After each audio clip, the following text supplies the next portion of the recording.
Alright, today we're going to clean out our screen filler from a previous print, and so what you can see is I've taken a couple garbage bags and taped them down to a counter.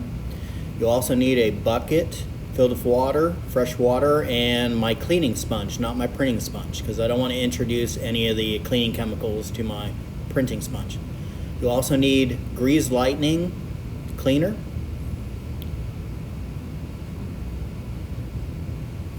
And we also have various scrub pads that you can get that you can use to scrub and break down the screen filler. Always wear protective gloves on there because a lot of household cleaners are just not good for you at all. And so what we're going to do, anytime you're working against the table with the mesh against it, be sure to scrub gently as not to rip it, just in case there's any abrasives underneath. Alright, and the first step, what we're going to be doing is we're going to wet the top of the screen and then super saturate it with grease lightning. When wetting the screen, we're going to sponge both sides, get it really nice and wet. For this process, you really don't want to let the screen dry out because sometimes the screen filler can just seize back up. Now we're just going to spray generously. Always wear your gloves.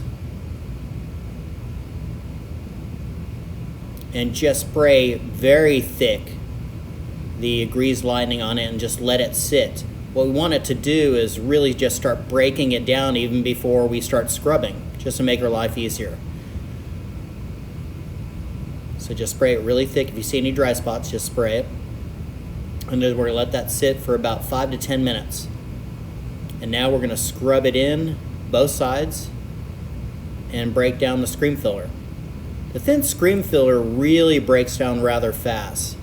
If you have thicker areas, it might require repeat rounds of this. So you'll just have to kind of go back and forth until it starts breaking down.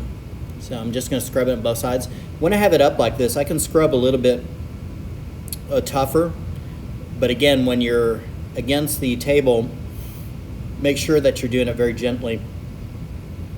Anytime we're making a mess, just take your clean sponge, and I do this a lot, is just sponge off the mess before it gets really nasty for you to work.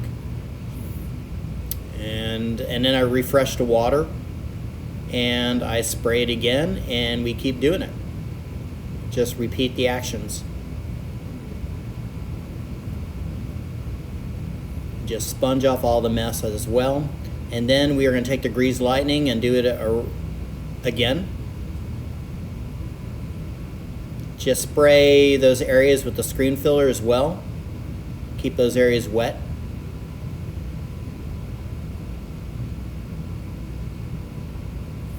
If you have the luxury of taking this out to a car wash later, you can rinse it out a lot quicker. But if you're doing it at home, I'm just going to show you how you do it right here on the same spot. So now we are going to get a little bit spray on this side as well. We have a few remaining screen filler dots, and we're going to take the scrub pads, and again, now we're going to be really gentle, and we're going to work at it until we see that break down.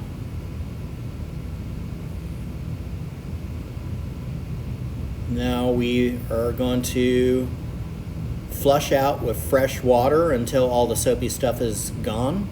Everything's looking really good.